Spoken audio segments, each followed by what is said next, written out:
मैं सतवीर चौधरी, स्वागत है आप सभी का फिजिक्स प्लेटफॉर्म पर। आज हम नेवी, एयरफोर्स, एनडीए के लिए फ़िज़िक्स का क्विज़ करने वाले हैं। आज हम 25 क्वेश्चन का क्विज़ करने वाले हैं। देखिए बच्चों, क्वेश्चन स्टार्ट करते हैं। फर्स्ट क्वेश्चन है, दिए गए परिपथ का मिश्रित प्रतिरोध क्या होगा? What will be the mixed resistance of given circuit? आपके सामने सर्किट दे रखा है। इस सर्किट का आपको क्या ज्ञात करना है? इक्विवेलेंट रेजिस्टेंस फाइंड आउट करना है। तो देखिए बच्चों, कैसे करेंगे इक्विवेलेंट रेजिस्टेंस इसका। ये 4 ओम और 4 ओम कैसे हैं? पैरेलल में है क्या? समांतर क्रम में है।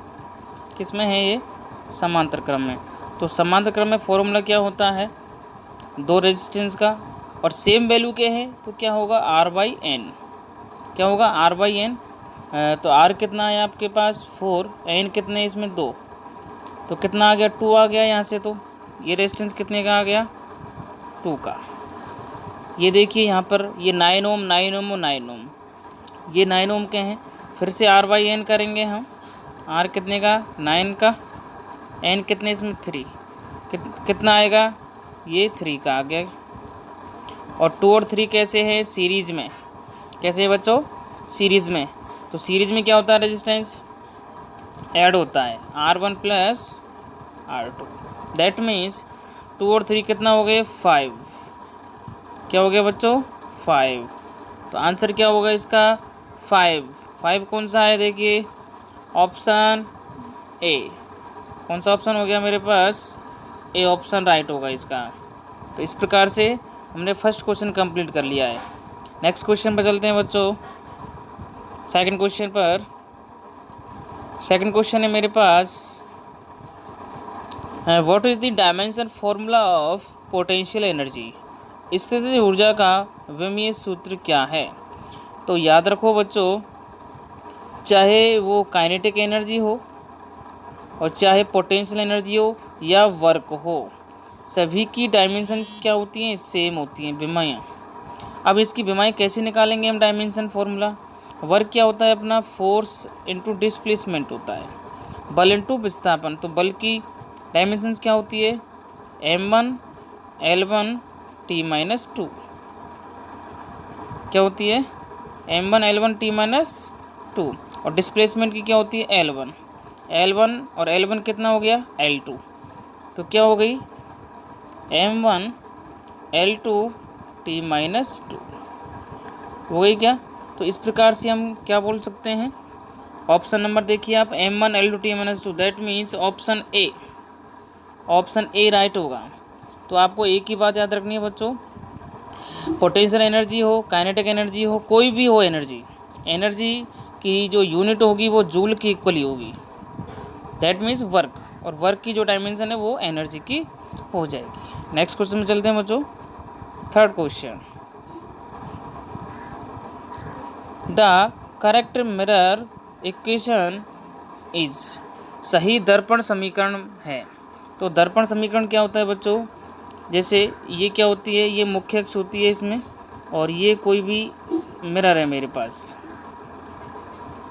जैसे उत्तल मिरर, एक होता है कॉन्वेक्स मिरर, एक होता है कॉनकेव मिरर। तो इसमें ये क्या होता है? ये पॉइंट इसमें ये ध्रुव होता है, पोल बोलते हैं जिसको। और इसके एक तरफ तो क्या होती है? वस्तु होती है। दैट मीन्स ऑब्जेक्ट होता है। तो इस ध्रुव से ऑब्जेक्ट की जो डिस्टेंस होती है वो होती है u। और इसका कहीं भी क्या बनेगा? कोई इमेज बनेगा, यहाँ या इस साइड में कहीं पर भी बनेगा। तो इसकी जो डिस्टेंस होती है वो होती है v। ओके बच्चों। और इसका एक फोकल बिंदु होता है। जैसे मान लो ये इसका फोकस बिंदु है, अलग अलग होते हैं। ये इसका सेंटर है, जैसे वक्रता केंद्र, सेंटर ऑफ कर्वेचर। ये इसका फोकल पॉइंट है। तो ये फोकल लेंथ हो गई इसकी। तो F, U और V, इसमें एक रिलेशन होता है। ये मिरर में भी होता है और लेंस में भी होता है। तो मिरर के लिए हमें पूछा इसमें। तो मिरर के लिए इक्वेशन जो होती है उसको वो होती है 1/F = 1/V + 1/U। तो इस प्रकार से हम देख सकते हैं इक्वेशन सही क्या होगी इसकी, 1/f equal to 1/v plus 1/u। अगर आपके लिए लेंस के लिए पूछे इसमें तो माइनस हो जाएगा। तो ऑप्शन नंबर ए राइट होगा बच्चों। कौन सा होगा, option number A right. Next question पर चलते हैं बच्चों, 4 number question. Which of the following is not a fundamental unit. आपसे पूछा है बच्चों फंडामेंटल यूनिट कौन सी नहीं है। मोल, तो मोल तो फंडामेंटल यूनिट है बच्चों। केल्विन टेम्परेचर के लिए है, एम्पियर करंट के लिए है, जूल ये जूल नहीं है। जूल क्या है, अपनी ड्राइव्ड यूनिट है। जूल क्या है, ड्राइव्ड यूनिट, दैट मीन्स व्युत्पन्न मात्रक है। तो ये जूल इक्वल किसके होता है, न्यूटन इंटू मीटर के। किसके इक्वल होता है बच्चों, न्यूटन इंटू मीटर। तो इस प्रकार से हम बोल सकते हैं यूनिट फंडामेंटल कितनी होती हैं, 7 यूनिट होती है फंडामेंटल यूनिट। मूल मात्रक कितने होते हैं, 7 होते हैं। कौन कौन से होते हैं, मास होता है, लेंथ होता है, भाई मास हो गया, लेंथ हो गया, टाइम हो गया, इलेक्ट्रिक करंट हो गया, टेम्परेचर हो गया, और ल्यूमिनस इंटेंसिटी हो गई, ल्यूमिनस इंटेंसिटी हो गई, और मोल हो गई अपने। इस प्रकार से 7 क्या होते हैं, अपने फंडामेंटल यूनिट होते हैं। नेक्स्ट क्वेश्चन में चलिए बच्चों, 5 नंबर क्वेश्चन आपसे पूछा है इसमें, calculate the current if the charge of 250 coulomb flow for 25 seconds in conductor. That means charge आपसे पूछा गया इसमें, सॉरी इसमें करंट पूछी आपसे, तो चार्ज कितना है इसमें Q 250 कूलम, और टाइम कितना दे रखा है आपको 25 सेकेंड। तो आपने एक फॉर्मूला पढ़ा होगा करंट का, I equal to Q/T। I equal to क्या होता है, Q/T। Q कितना है मेरे पास 250, और T कितना है मेरे पास 25। तो कितने टाइम्स, 10 टाइम्स। तो करंट कितना आ गया मेरे पास 10 एम्पियर। यूनिट क्या होती है इसकी, एम्पियर। तो 10 एम्पियर कौन सा ऑप्शन है बच्चों, सी ऑप्शन, ऑप्शन सी इसका राइट होगा। तो इस प्रकार से हमें सारे क्वेश्चन देखने, ये सिंपल पेपर लेके आया हूँ मैं फर्स्ट, फिर धीरे धीरे हम इस टाइप को बढ़ाते जाएंगे और ये पेपर सेट को टफ करते चले जाएंगे। तो हमें धीरे धीरे पहले स्टार्टिंग में फॉर्मूले को डन करना है। फॉर्मूले बेसिस पे मैं क्वेश्चन लेके आया हूँ फर्स्ट सेट जो है, और हमें तैयारी को छोड़ना नहीं है, बिल्कुल लगे रहना है हमें। चलिए बच्चों नेक्स्ट क्वेश्चन में चलते हैं हम, 6 number question. What is the dimension of power. Power के लिए डायमेंशंस आपको फाइंड आउट करनी है। ऑप्शन आपके सामने हैं, तो बताइए बच्चों पावर क्या होती है। सबसे पहले हमें ये देखना पड़ेगा। तो बताइए पावर के लिए क्या फॉर्मूला यूज़ करते हैं। पावर होती है P equal to W/T, that means work upon time. तो आपको पता हो तो वर्क की डायमेंशंस मैंने निकाली थी अभी आपके सामने। वर्क की डायमेंशंस क्या आई थी, M1 L2 T-2। अपॉन में क्या करना है, T टाइम्स से करना है, तो T1। T ऊपर जाएगा तो माइनस की पावर हो जाएगी, तो T-3। दैट मीन्स पावर की डायमेंशंस क्या आ गई मेरे पास, M1 L2 T-3। That means option number A. तो इस प्रकार से हमें पावर की डायमेंशंस फाइंड आउट करनी है। अगर आपकी यूनिट पूछे इससे तो क्या होगी, वॉट। पावर की यूनिट क्या होती है, वॉट। और वाट इक्वल किसके होता है, जूल अपॉन सेकेंड के। वाट इक्वल किसके होता है, जूल अपॉन सेकेंड के। तो इस प्रकार से हमने पावर की डायमेंशंस फाइंड आउट कर ली। नेक्स्ट क्वेश्चन में चलते हैं बच्चों। इजी पेपर सेट है, मैं थोड़ा स्पीड में हूँ इसमें, तो धीरे धीरे आप अगर पीछे रह जाते हो तो वापस रिवाइज कर लिया करो वीडियो को। फिर से नेक्स्ट पे चलते हैं। 7 नंबर क्वेश्चन है मेरे पास, क्या दे रखा है, एक कार का वेग, the speed of a car is increase from 5 metre per second to 15 metre per second if the car mass is 300 kg, then the total work done on it will be. That means car का वेग 5 metre per second से 15 metre per second किया जाता है। तो car का द्रव्यमान कितना है, 300 kg। दैट मीन्स m कितना दे रखा है आपको, 300 kg दे रखा है द्रव्यमान। और वेलोसिटी इसमें कितनी हो जाती है, v1 कितना था पहले 5 था, और फिर कितना हो जाता है 15। तो हमें वर्क निकालना है, क्या निकालना है इसमें, वर्क। तो बच्चों याद रखो, वर्क डायरेक्ट हम यहाँ नहीं निकाल सकते। वर्क कैसे निकालेंगे? डेल के, that means change in kinetic energy. आपने एक थ्योरम पढ़ी होगी, वर्क एनर्जी थ्योरम, कार्य ऊर्जा प्रमेय। क्या पढ़ी है आपने? कार्य ऊर्जा प्रमेय, या इसको बोलते हैं work energy theorem.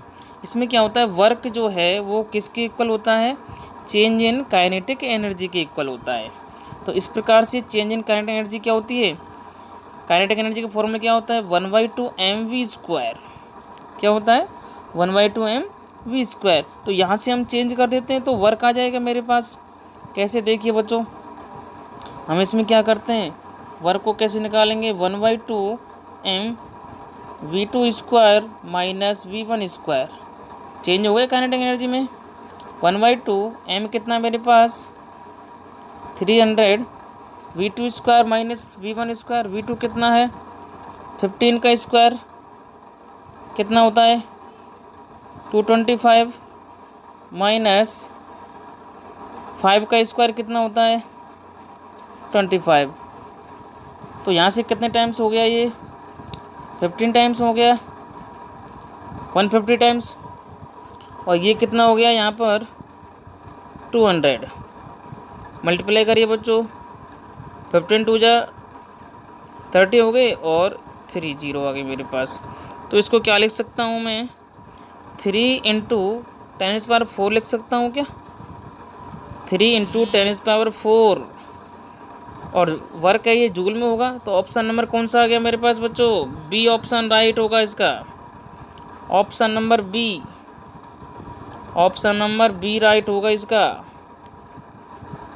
Option number B right होगा। तो हमें क्या करना है? वर्क निकालने के लिए चेंज इन काइनेटिक एनर्जी को करना है। नेक्स्ट क्वेश्चन में चलते हैं बच्चों। 8 नंबर क्वेश्चन आपसे पूछा है इसमें, which of the following graph is not possible. तो इसमें से ग्राफ बताइए जो कौन सा पॉसिबल नहीं है। तो देखिए बच्चों, इसके हिसाब से अगर हम देखें, ये तो पॉसिबल है। ये ग्राफ क्या है आपका जो ऑप्शन में दे रखा है? D option. देखिए ये पॉसिबल हो सकता है, ये भी लीनियर के लिए पॉसिबल हो सकता है। इसमें कांस्टेंट क्या है? वी है, पॉसिबल है।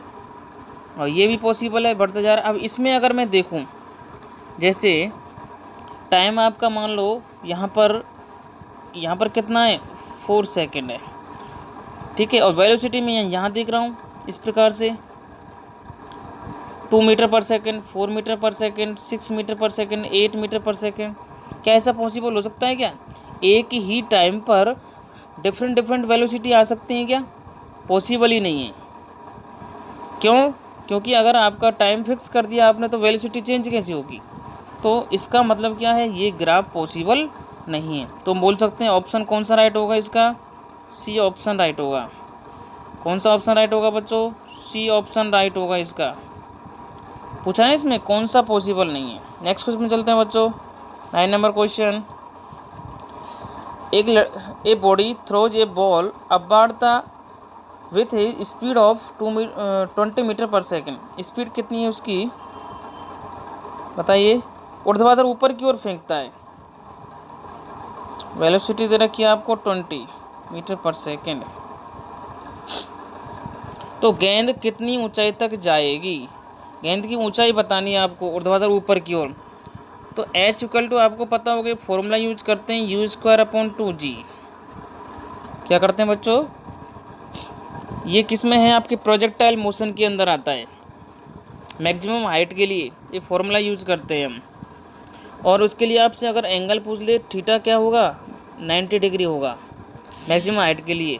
और रेंज के लिए एंगल पूछे आपको तो थीटा कितना होगा? 45 डिग्री होगा रेंज के लिए, मैक्सिमम रेंज के लिए। तो निकालते हैं इसमें कितनी हाइट तक जाएगी गेंद। तो U²/2, U कितना है मेरे पास? 20 का स्क्वायर अपॉन 2, G कितना है? 10। तो क्या होगा बच्चों? यहाँ से 20 से 20 कट जाएगा तो कितना बचेगा? 20। तो ऑप्शन नंबर सी राइट होगा। Option number C right. तो इस प्रकार से इसमें हमने फॉर्मूला लगाया है बस, और कुछ भी नहीं किया है, U²/2G से। नेक्स्ट क्वेश्चन में चलते हैं बच्चों। 10 number question, find the current flow in this circuit. परिपथ में धारा का मान ज्ञात कीजिए। इसमें करंट की वैल्यू आपको फाइंड आउट करनी है। तो करिए बच्चों, सबसे पहले हम क्या करेंगे, करंट के लिए इसमें इसका इक्विवेलेंट रेजिस्टेंस फाइंड आउट करेंगे। इस सर्किट का क्या करना है, हमें इक्विवेलेंट रेजिस्टेंस फाइंड आउट करना है। तो देखिए यहाँ से 3 और 5 कितने हो गए, सीरीज़ में है, 8 ओम हो गया। 2 और 6 भी कितना हो गया, 8 ओम हो गया। 8 और 8 कैसे हैं आपके, पैरेलल में हैं। 8 और 8 कैसे हैं, समांतर क्रम में, और सेम वैल्यू के हैं। तो सेम वैल्यू के लिए क्या करते हैं हम, R/N। R की वैल्यू कितनी है, 8, N कितना है, 2, तो कितना आ गया रेजिस्टेंस, 4 ओम। 4 ओम इस सर्किट का इक्विवेलेंट रेजिस्टेंस आ चुका है, और रेजिस्टेंस इसमें 4 ओम आ गया आपका, और वोल्टेज कितना दे रखा है आपको, 4 वोल्ट। पूछा क्या है आपसे, करंट। तो करंट ओम्स लॉ से कैसे निकाल सकते हैं, V/R। V/R, V कितना है मेरे पास, 4, और R कितना है, 4। 4/4 क्या होगा, 1। That means option number C right. आपको फ्रेंकली करना है, विदाउट पेन से करना है इनको। मैं सॉल्व करके बता रहा हूँ आपको, माइंड में तुरंत आना चाहिए आपके। सारे फॉर्मूले में लर्न करवा दूँगा आज आपको, मोस्टली जो इसमें आएंगे, फिर धीरे धीरे रिवाइज करते रहेंगे क्वेश्चनों को हम, और फॉर्मूले भी रिवाइज होते रहेंगे। नेक्स्ट क्वेश्चन में चलते हैं बच्चों, 11 नंबर क्वेश्चन।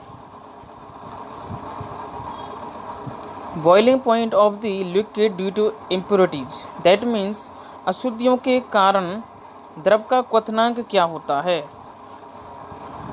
बताइए बच्चों क्या होगा, boiling point of the liquid due to impurities. याद रखना बच्चों, अगर हम किसी भी द्रव में, लिक्विड में इम्प्योरिटीज मिलाते हैं, अशुद्धि मिलाते हैं, तो उसके कारण उसका बॉइलिंग पॉइंट क्या होता है, इंक्रीज होता है।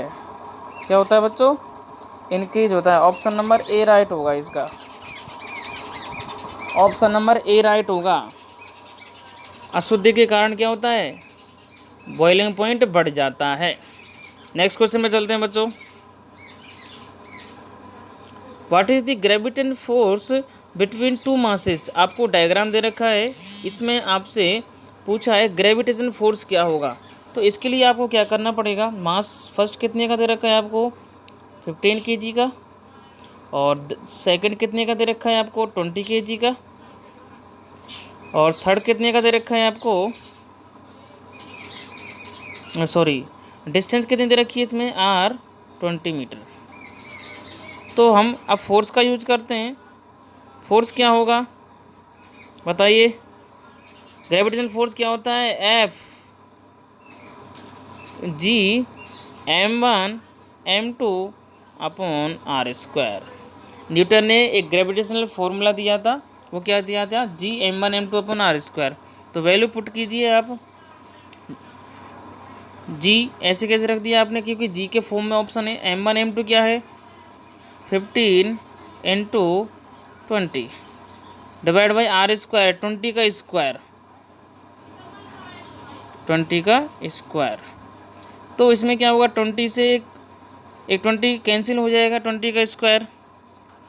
तो यहाँ पर क्या होगा, कितने टाइम्स, 5 से कट जाएगा, ये कैसे कटेगा बताइए, 5 से, 5 3 जा कितना हो गया 15, और 5 4 जा 20, तो कितना आ गया 3g/4, 3g/4 कितना, ऑप्शन नंबर कौन सा है, D. Option number D right होगा इसका। नेक्स्ट क्वेश्चन में चलते हैं बच्चों।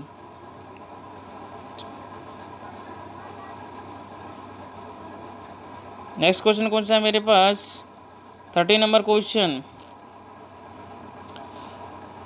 विच is not true for image formula in a plane mirror, the image is.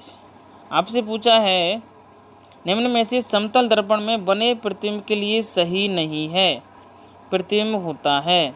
तो इसमें आपसे ये पूछा है कि इसमें से ऑप्शन कौन सा सही नहीं है समतल दर्पण में। तो देखिए बच्चों, जैसे आपके पास ये कोई प्लेन मिरर है इस प्रकार से, तो इसमें जैसे आपने यहाँ कोई वस्तु रखी है इस प्रकार से, तो उसका प्रतिबिंब इधर बनता है।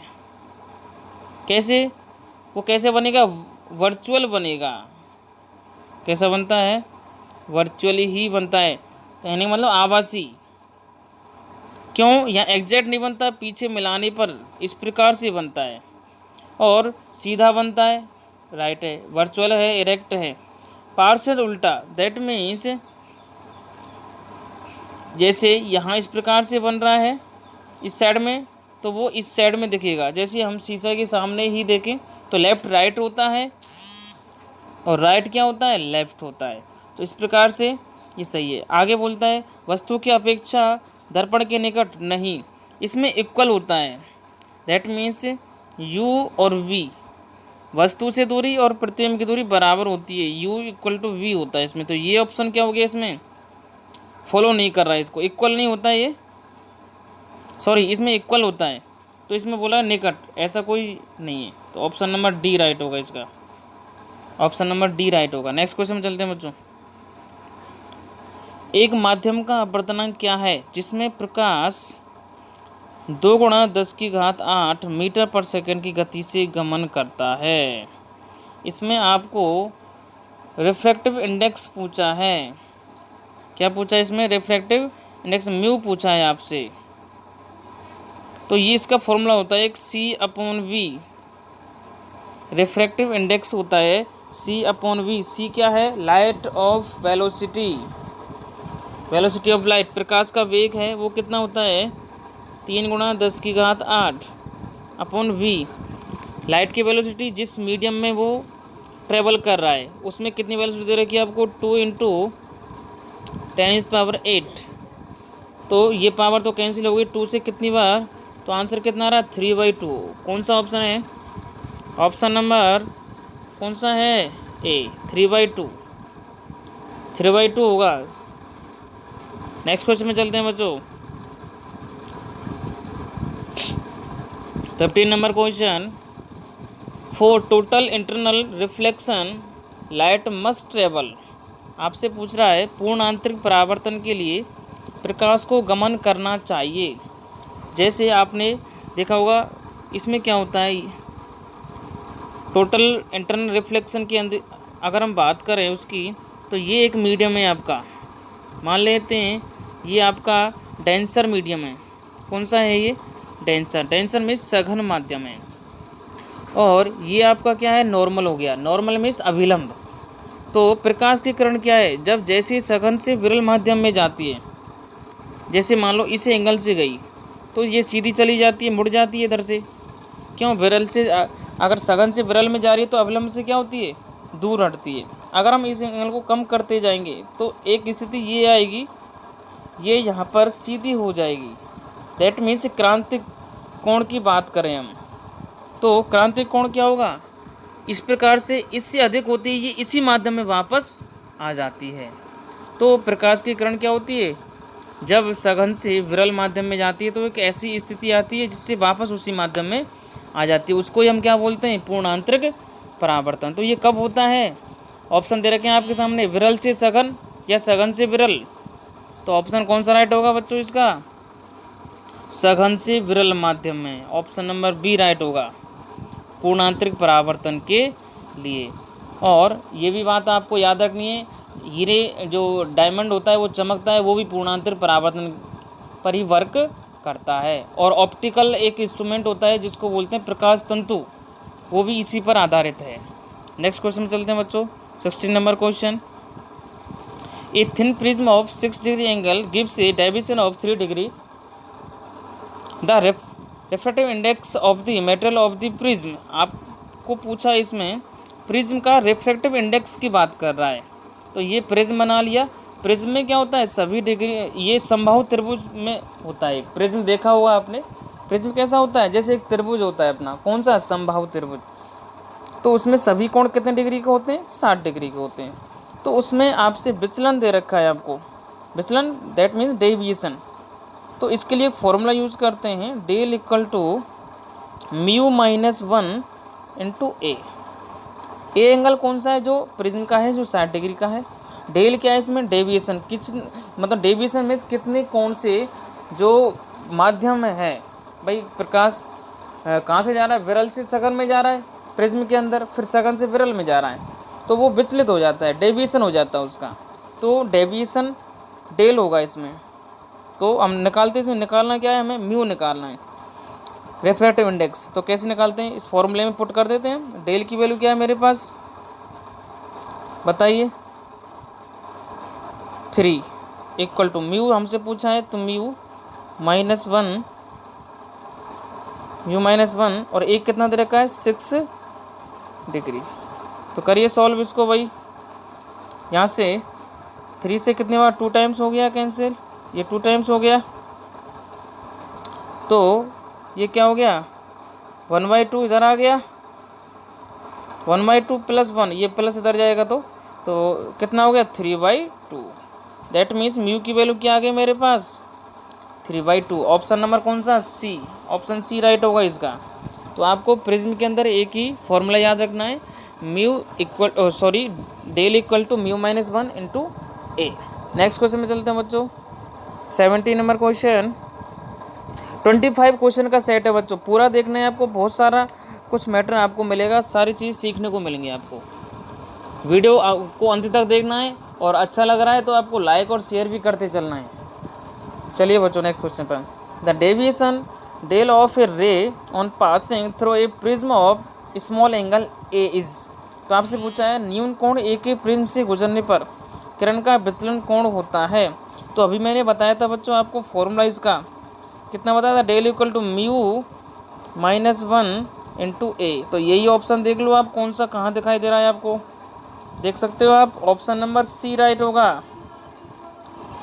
कौन सा ऑप्शन राइट होगा, सी ऑप्शन। नेक्स्ट क्वेश्चन में चलते हैं बच्चों, डायरेक्ट क्वेश्चन था ये तो फॉर्मूले बेस।